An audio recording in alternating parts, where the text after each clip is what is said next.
আসসালামু আলাইকুম প্রিয় শিক্ষার্থী, আশা করি সকলে ভালো আছো। আবারও তোমাদের সামনে হাজির হলাম আজকে আরেকটি নতুন টপিকস নিয়ে অনলাইন ক্লাসে।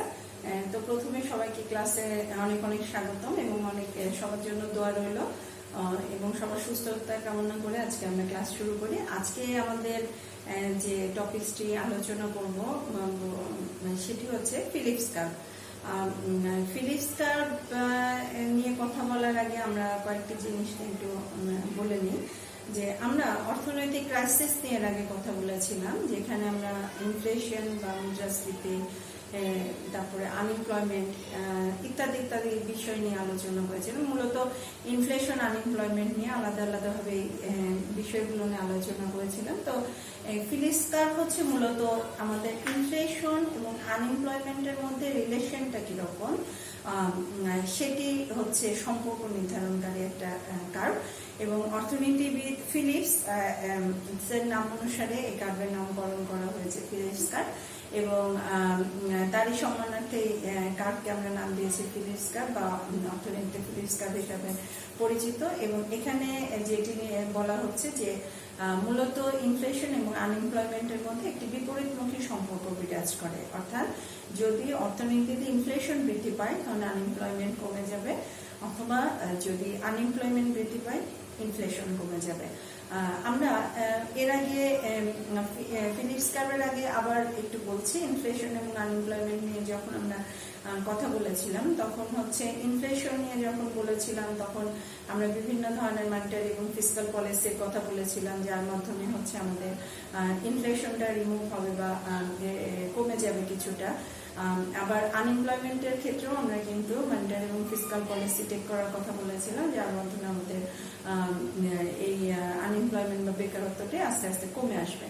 এবং এই ফিলিপস কার্ভের যেটি মানে বোঝানো হচ্ছে সেটাই হচ্ছে যে এই যে ইনফ্লেশন এবং আনএমপ্লয়মেন্ট কমানোর জন্য যে বিভিন্ন ধরনের পলিসি টেক করা হচ্ছে, সেক্ষেত্রে যেটি হয় যে ইনফ্লেশন যদি কমানোর জন্য পলিসি টেক করা হয় সেক্ষেত্রে আনএমপ্লয়মেন্টটা বেড়ে যাবে, এবং আনএমপ্লয়মেন্ট যখন কমানোর জন্য পলিসি টেক করা হবে তাহলে ইনফ্লেশনটি বেড়ে যাবে। অর্থাৎ তাদের মধ্যে একটি হচ্ছে ডাইরেক্ট একটা রিলেশন এই কার্ভের মাধ্যমে অর্থনীতিবিদ ফিলিপস হচ্ছে এখানে ব্যাখ্যা করেছেন। তাই সেই হিসেবে বলা হচ্ছে তার নাম অনুসারে এটাকে ফিলিপস কার্ভ। তো আমরা ফিলিপস কার্ভ যখন ড্র করব তখন আমরা ভূমি অক্ষে সাধারণত দিয়ে থাকি হচ্ছে বেকারত্বের হার এবং লম্ব অক্ষে দিয়ে থাকি হচ্ছে মুদ্রাস্ফীতির হার। বেকারত্বের হারকে সাধারণত ইউ দ্বারা আমরা ট্রিট করি, মুদ্রাস্ফীতির হারকে পাই দ্বারা ট্রিট করি, এবং এই ফিলিপস কার্ভটি হচ্ছে আস্তে আস্তে নিম্নগামী।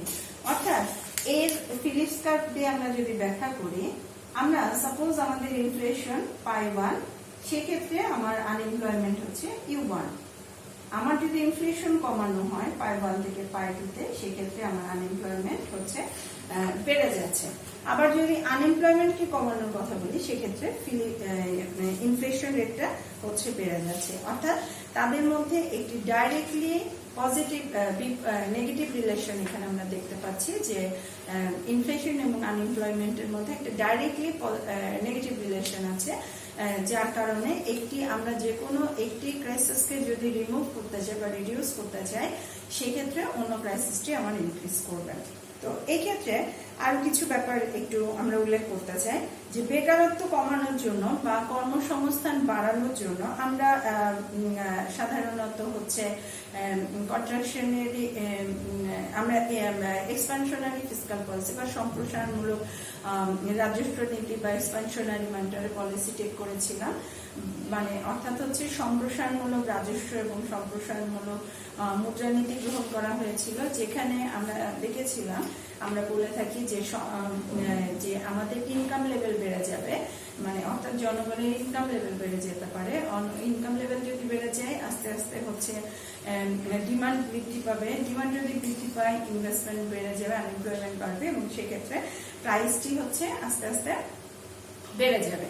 তো আমরা হচ্ছে একটু বিস্তারিত লেখার চেষ্টা করি। আমরা ফিলিপস কার্ভের ডেফিনেশনটা আরেকবার বলছি যে অর্থনীতিবিদ ফিলিপস মুদ্রাস্ফীতি এবং হচ্ছে বেকারত্বের মধ্যে একটি সম্পর্ক স্থাপন করেন এবং তার নাম অনুসারে একটি সম্পর্ক একটি রেখার মাধ্যমে প্রকাশ করার চেষ্টা করেছে।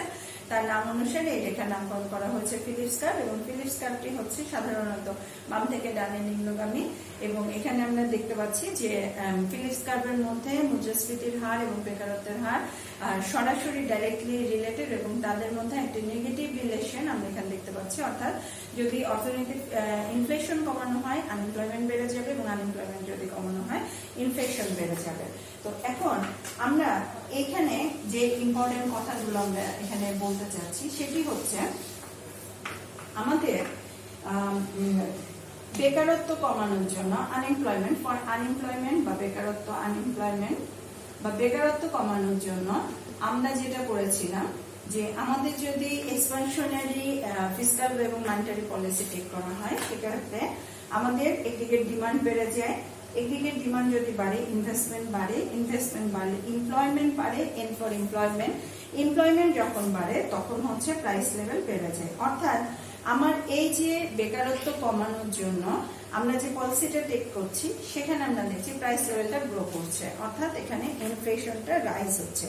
এই ক্ষেত্রে যেটা হয় যে আমাদের বেকারত্ব কমে গেল, আমার ইনফ্লেশনটা হচ্ছে বেড়ে যায়। আবার আমরা যখন ইনফ্লেশনের জন্য পলিসি টেক করছি, ইনফ্লেশনের জন্য আমরা সাধারণত contractionary monetary and fiscal policy take করে থাকি। সেক্ষেত্রে আমাদের যেটা হয় যে আমাদের একদিকে ডিমান্ডটা কমে যায়, যদি ডিমান্ড কমে যায় ইনভেস্টমেন্ট কমে যাবে, ইনভেস্টমেন্ট যখন কমে যাবে আনএমপ্লয়মেন্ট রেটটা হচ্ছে কমে যাবে। দ্যাট মিনস আমার অর্থনীতির মধ্যে এমপ্লয়মেন্ট রেটটা এন্ড ফর এমপ্লয়মেন্ট রেটটা যখন কমে যাবে, দ্যাট মিনস আমাদের অর্থনীতির মধ্যে আনএমপ্লয়মেন্ট রেটটা হচ্ছে রাইজ করবে। এভাবে দেখা যাচ্ছে যে ফিলিপস কার্ভের সাহায্যে আমরা হচ্ছে ইনফ্লেশন এবং আনএমপ্লয়মেন্ট রেটের মধ্যে সম্পর্ক স্থাপন করতে পারি। তো এখন আমরা আসলে যে বিষয়টি নিয়ে আলোচনা করব সেটি হচ্ছে যে আমাদের এই ফিলিপস কার্ভ যে বলছি, যেটার মধ্যে আমরা ইনফ্লেশন এবং আনএমপ্লয়মেন্টের মধ্যে সম্পর্ক স্থাপন করছি, তাদের এই কার্ভটির বৈশিষ্ট্যটি কিরকম। ফিলিপস কার্ভের বৈশিষ্ট্যের ক্ষেত্রে আমাদের প্রথমে যে জিনিসটি মাথায় রাখতে হবে, প্রথমে যে বৈশিষ্ট্যটি বলা হচ্ছে সেটি হচ্ছে ফিলিপস কার্ভ হচ্ছে বাম থেকে ডানে নিম্নগামী।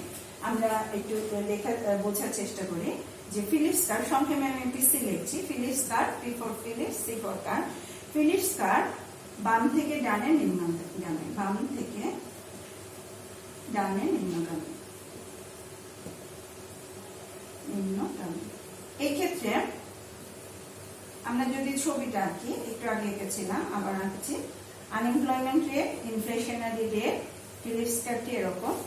এই যে ফিলিপস কার্ভটি বাম থেকে ডানে নিম্নগামী কেন, এটার কারণটি কি? কারণটি হচ্ছে there is a negative relation between inflationary rate and unemployment rate, যেটা আমি একটু আগে বললাম, ডেফিনেশনে বারবার বললাম যে ফিলিপস কার্ভ মূলত ইনফ্লেশন এবং আনএমপ্লয়মেন্ট রেটের মধ্যে একটি বিপরীতমুখী সম্পর্ক স্থাপন করে, যার কারণে হচ্ছে রেখাটি নিম্নগামী হয়ে থাকে। এক্ষেত্রে আমরা যদি ব্যাখ্যা করি আবার আগের মতন, পাই 1 ইনফ্লেশনারি রেট, U1 হচ্ছে আনএমপ্লয়মেন্ট রেট, ফিলিপস কার্ভ পাই 2 হচ্ছে ইনফ্লেশনারি রেট যদি আমার কমানো হয় সেক্ষেত্রে আনএমপ্লয়মেন্ট রেট হচ্ছে বেড়ে যাচ্ছে। এই যে নেগেটিভ রিলেশন, এর জন্য ফিলিপস কার্ভটি হচ্ছে বাম থেকে ডানে হচ্ছে নিম্নগামী। পরবর্তী যে বৈশিষ্ট্যটি রয়েছে সেটি হচ্ছে আমার ফিলিপস কার্ভ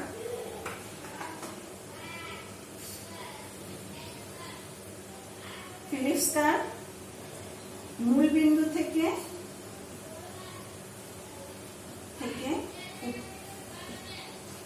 উত্তম, অর্থাৎ আমরা যখন ফিলিপস কার্ভটি ড্র করছি তখন এরকম একটি কার্ভ পাচ্ছি। এক্ষেত্রে আমরা মূল বিন্দু থেকে এটি উত্তল কেন বা রেখাটি স্ট্রেট না কেন, এক্ষেত্রে উত্তল এর জন্য এই যে আমরা বলছি যে আমার ইনফ্লেশনারি রেট যদি চেঞ্জ হয় সেক্ষেত্রে আমার হচ্ছে আনএমপ্লয়মেন্ট রেটটাও চেঞ্জ হবে। Change of inflationary rate delta দ্বারা আমরা চেঞ্জ বোঝাচ্ছি, আর চেঞ্জ অফ আনএমপ্লয়মেন্ট রেট, দুইটার চেঞ্জের মাত্রাটা কখনোই সমান না। ইকুয়াল না, দ্যাটস ওয়াই আমার কার্ভ হচ্ছে স্ট্রেট লাইন না। স্ট্রেট লাইন হলে দুইটার চেঞ্জের মাত্রাটা পরস্পর সমান হতো।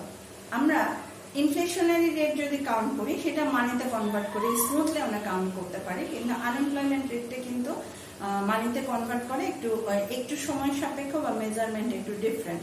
সেক্ষেত্রে আমাদের হচ্ছে কনভার্টের ক্ষেত্রে আমরা মানিতে কনভার্ট করতে চাইলে এবং দেখবো যে তাদের মাত্রার লেভেলটা হচ্ছে ডিফারেন্ট, মানে একটি বাড়লে আরেকটি কমছে কিন্তু তারা সমহারে পরিবর্তন হচ্ছে না। ইনফ্লেশন যদি 5% বাড়ে সেক্ষেত্রে দেখা যাচ্ছে আনএমপ্লয়মেন্ট কমে যাওয়ার কথা, আনএমপ্লয়মেন্ট কমছে 1%। এই যে তাদের মধ্যে যে একটা মানে অসমতা ভাবে হচ্ছে একটা রেশিও রয়েছে, এর জন্য রেখাটি হচ্ছে বাম থেকে ডানে হচ্ছে উত্তর হয়ে থাকে। তারপরে আমরা যে পয়েন্টটা হচ্ছে এখানে ব্যাখ্যা করতে যাচ্ছি সেটি হচ্ছে ফিলিপস কার্ভ ট্রেড অফ করে। ফিলিপস কার্ভ হচ্ছে বা বিনিময় পছন্দ করে যে কোনো একটি, একটু ভালোভাবে লিখে, ইনফ্লেশন and unemployment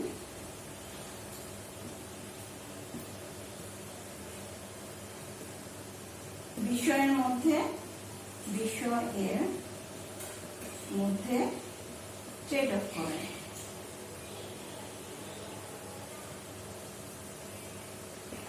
এই অর্থটি হচ্ছে যে আমরা যদি হচ্ছে ইকোনমির মধ্যে ইনফ্লেশন বা আনএমপ্লয়মেন্ট যে কোনো একটি চুজ করি, তাহলে আমাদের যে কোনো একটি ট্রেড অফকে বোঝানো হচ্ছে বিনিময় পছন্দ, মানে আমাদের যে কোনো একটিকে পছন্দ করতে হবে, আরেকটিকে হচ্ছে স্যাক্রিফাইস করতে হবে। যদি আমরা মনে করি যে আমাদের এই মুহূর্তে ইনফ্লেশন হচ্ছে আমাদের বেশি বেড়ে গিয়েছে, সেক্ষেত্রে ইনফ্লেশন আমাদের কমাতে হবে। সেক্ষেত্রে দেখা যাচ্ছে আনএমপ্লয়মেন্ট হচ্ছে ইনফ্লেশন কমানোর জন্য আমরা যদি পলিসি টেক করি, তাহলে আমাদের হচ্ছে মেনে নিতে হবে যে আনএমপ্লয়মেন্ট রেট এখানে হচ্ছে বৃদ্ধি পাচ্ছে। এই যে বিনিময় একটির কারণে আরেকটি হচ্ছে আমরা ট্রেড অফ করছি, এটাকেই বলা হয় ট্রেড অফ বা বিনিময় পছন্দনীয়, এবং আমরা হচ্ছে এই ফিলিপস কার্ভের মাধ্যমে এটি সুন্দরভাবে ব্যাখ্যা করতে পারি। তো এই ছিল মোটামুটি আমাদের ফিলিপস কার্ভের হচ্ছে সংজ্ঞা এবং হচ্ছে বৈশিষ্ট্য সমূহ। তো আমাদের আরো কিছু বিষয় নিয়ে আমরা এখানে আলোচনা করব, যে এই যে ফিলিপস কার্ভটি এটা আদৌ কখনো পরিবর্তন হয় কিনা, শেপ কিরকম, এই জিনিসগুলো নিয়ে আমরা আরেকটু ছোট্ট একটু আলোচনা করতে চাচ্ছি। আমরা এখন যেটি নিয়ে আলোচনা করব যে ফিলিপস কার্ভের আগে শেপটা নিয়ে কথা বলি। ফিলিপস কার্ভের আকৃতি মূলত কিরকম হয়? ফিলিপস কার্ভকে আমরা হচ্ছে দুইটা ভাগে ভাগ করি, যদি হচ্ছে শর্ট রান এবং লং রান। শর্ট রান স্বল্পকালীন সময় এবং লং রান দীর্ঘকালীন সময়, এটা আমরা জানি। স্বল্পকালীন সময়ে আমাদের ফিলিপস কার্ভটি ইউ এন্ড হচ্ছে পাই ডাউনওয়ার্ড স্লোপি বা হচ্ছে নিম্নগামী হয়ে থাকে, আর লং রানে আমাদের ফিলিপস কার্ভটি হচ্ছে একটি ভার্টিক্যাল লাইনের মতন হয়ে থাকে। এখানে হচ্ছে আনএমপ্লয়মেন্ট এন্ড হচ্ছে এটা দিয়ে। আমাদের স্বল্পকালীন সময়ে হচ্ছে ফিলিপস কার্ভ হচ্ছে ডাউনওয়ার্ড স্লোপি হয়, এবং লং রানে বা দীর্ঘকালীন সময়ে হচ্ছে ফিলিপস কার্ভটি হচ্ছে ভার্টিক্যাল হয় বা লম্ব অক্ষের সমান্তরাল হয়। এটির একটি ব্যাখ্যা রয়েছে, যে আমরা বললাম যে আমাদের একটি পলিসি টেক করলে আরেকটি পলিসি হচ্ছে আমাদের কনসিডার করতে হয়। এই যে আনএমপ্লয়মেন্ট যদি আমি রিমুভ করতে চাই, ইনফ্লেশন আমার বেড়ে যাবে, ইনফ্লেশন কমাতে চাইলে আনএমপ্লয়মেন্ট বেড়ে যাবে, দ্যাটস ওয়াই আমার কার্ভ হচ্ছে ডাউনওয়ার্ড স্লোপি। কিন্তু লং রানে হচ্ছে এই কার্ভটি আবার ভার্টিক্যাল হচ্ছে। এটার ব্যাখ্যাটি হচ্ছে যে লং রানে আমরা ধরে নিই আমাদের আনএমপ্লয়মেন্ট রেট হচ্ছে একটি নির্দিষ্ট লেভেলে থাকে, যেটা আমরা বলি ন্যাচারাল রেট অফ আনএমপ্লয়মেন্ট। এটা আমরা আনএমপ্লয়মেন্টের সময় বারবার বলেছি যে দীর্ঘকালীন সময়ে আনএমপ্লয়মেন্ট হচ্ছে স্বাভাবিক বেকারত্বের হারে থাকে। তো তার জন্য দেখা যাচ্ছে আমার ইনফ্লেশন চেঞ্জ হলেও আনএমপ্লয়মেন্টের কোনো পরিবর্তন হয় না, সেক্ষেত্রে রেখাটি হচ্ছে ভার্টিক্যাল হয়ে থাকে। তো আমাদের আজকের লেকচারের আরেকটি ইম্পর্টেন্ট একটা বিষয় নিয়ে আমরা এখন আলোচনা করব, যে shifting of the Phillips curve. Short রানে আমাদের ফিলিপস কার্ভ পরিবর্তন হওয়ার কারণগুলো কি কি কারণে আমার বা আদৌ পরিবর্তন হয় কিনা। আমরা মূলত ফিলিপস কার্ভ নিয়ে যখন কথা বলছিলাম তখন সাধারণত এটি হয়ে থাকে শর্ট রানে, আমি এটা বারবার বলছি, শর্ট রানে আমাদের ফিলিপস কার্ভটা পরিবর্তিত হয়ে থাকে। আমাদের ফিলিপস কার্ভ মূলত ইনফ্লেশনারি রেট এন্ড হচ্ছে আনএমপ্লয়মেন্ট রেট, এই দুটি বিষয়ের উপরই ডিপেন্ড করে। ইনফ্লেশনারি রেটকে আমরা পাই, আনএমপ্লয়মেন্টকে আমরা হচ্ছে ইউ দিয়ে ট্রিট করছি। এখানে একটা জিনিস বলি, আমাদের সাপোজ আমার ইনফ্লেশন ইজ ফিক্সড, ইনফ্লেশন যদি ফিক্স থাকে, এক্ষেত্রে আনএমপ্লয়মেন্ট যদি পরিবর্তন হয়, আনএমপ্লয়মেন্ট পরিবর্তন মানে হচ্ছে আনএমপ্লয়মেন্ট বাড়তে পারে এবং আনএমপ্লয়মেন্ট কমতে পারে, আনএমপ্লয়মেন্ট বেড়ে যেতে পারে অথবা আনএমপ্লয়মেন্ট কমে যেতে পারে। আনএমপ্লয়মেন্ট যদি বাড়ে ফিলিপস কার্ভ রাইটে শিফট হবে, আর আনএমপ্লয়মেন্ট যদি কমে ফিলিপস কার্ভ লেফটে শিফট হবে।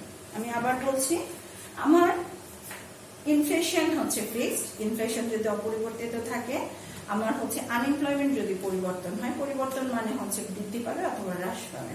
যদি বেড়ে যায় ফিলিপস কার্ভ ডান দিকে শিফট হবে এবং যদি কমে যায় ফিলিপস কার্ভটি বাম দিকে শিফট হবে।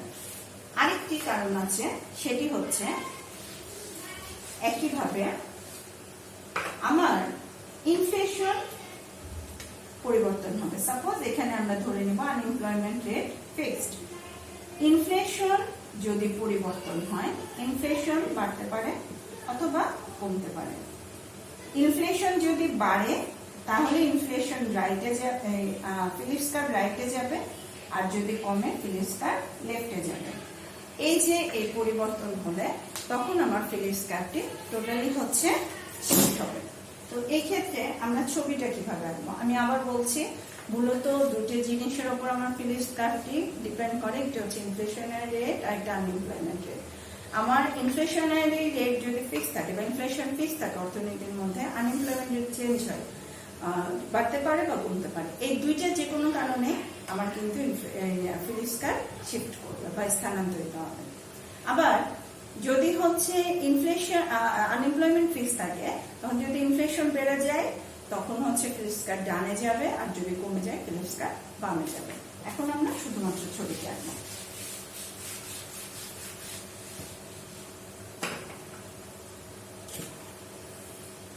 সাপোজ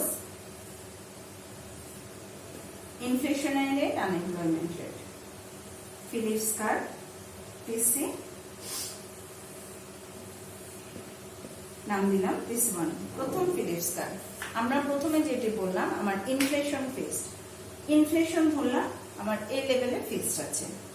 এখানে আমার যদি ইনফ্লেশন ফিক্স থাকে, সাপোজ পাই1, আনএমপ্লয়মেন্ট রেট হচ্ছে ইউ1। যখন হচ্ছে ইনফ্লেশন ফিক্সড বাট আনএমপ্লয়মেন্ট বেড়ে যাচ্ছে, তখন একই অবস্থায় আনএমপ্লয়মেন্ট বাড়ার কারণে ফিলিপস কার্ভ পিসি1 থেকে পিসি2 তে যাচ্ছে, যার ফলে আউটপুট আমার আনএমপ্লয়মেন্ট বেড়ে যাচ্ছে। আর যদি কমে যায় আনএমপ্লয়মেন্ট কমে যাচ্ছে।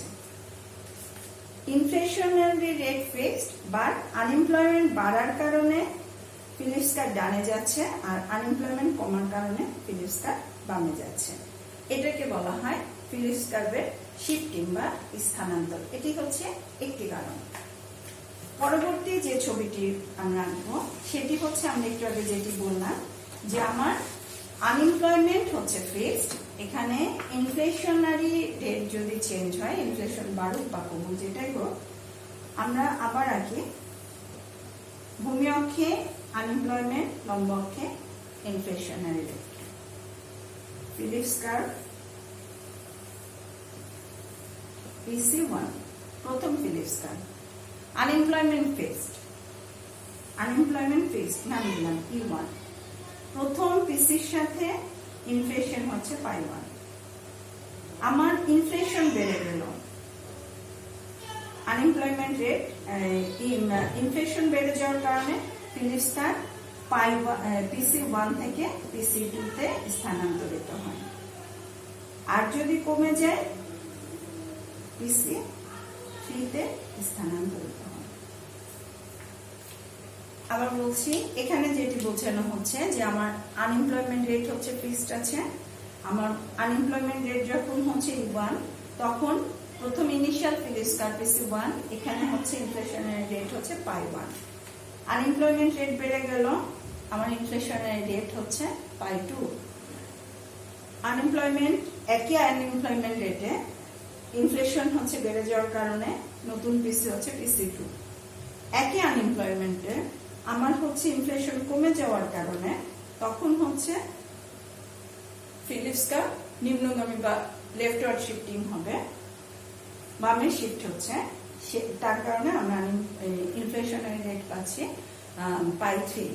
তো এই ছিল মোটামুটি আমাদের ফিলিপস কার্ভ সম্পর্কে সংক্ষিপ্ত আলোচনা। আমাদের শিক্ষার্থীদের জন্য ফিলিপস কার্ভের এই বিষয়গুলো হচ্ছে খুবই ইম্পর্টেন্ট, এবং তোমরা খেয়াল করবে যে বোর্ডের প্রশ্নগুলো প্রত্যেক বছরই ফিলিপস কার্ভ সম্পর্কে কিছু না কিছু প্রশ্ন কিন্তু আসে, এবং মোটামুটি এই ধারণাগুলো যদি আমাদের মধ্যে থাকে তাহলে আমরা আশা করি যে প্রশ্নের উত্তরগুলো আমরা সুন্দরভাবে দিতে পারবো। এবং এছাড়া ইনফ্লেশন, আনএমপ্লয়মেন্ট রেট এগুলো হচ্ছে বোঝার জন্য ফিলিপস কার্ভ অত্যন্ত গুরুত্বপূর্ণ একটি বিষয়, যেটি আমাদের অর্থনীতির শিক্ষার্থীরা খুব ভালোভাবেই হচ্ছে তারা হচ্ছে বুঝে বা রপ্ত করতে পারে বলে আমি আশা করি।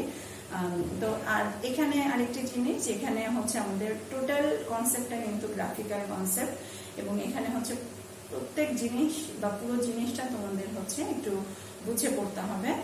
তোমরা বারবার হচ্ছে এই ছবিগুলো প্র্যাকটিস করবে, এবং আশা করি তাহলে কোনো সমস্যা হবে না। তো এই ছিল আমাদের আজকের ক্লাস। ততক্ষণ তোমরা যদি কোনো সমস্যা মনে হয়, তোমাদের আবার বলছি, তোমাদের ভিডিওটা বারবার দেখতে হবে এবং প্র্যাকটিস করতে হবে, অনেক বেশি প্র্যাকটিস করতে হবে। এটি প্র্যাকটিসের কারণেই হচ্ছে আসলে এই প্রবলেমগুলো সলভ হওয়া সম্ভব।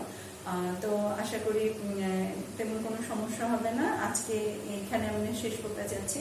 সকলে ভালো থাকবে, এবং সবার জন্য আবারও অনেক অনেক দোয়া রইল। পরবর্তীতে আবারও তোমাদের সাথে দেখা হবে ইনশাআল্লাহ অন্য কোনো টপিকস নিয়ে। সবাইকে আল্লাহ হাফেজ।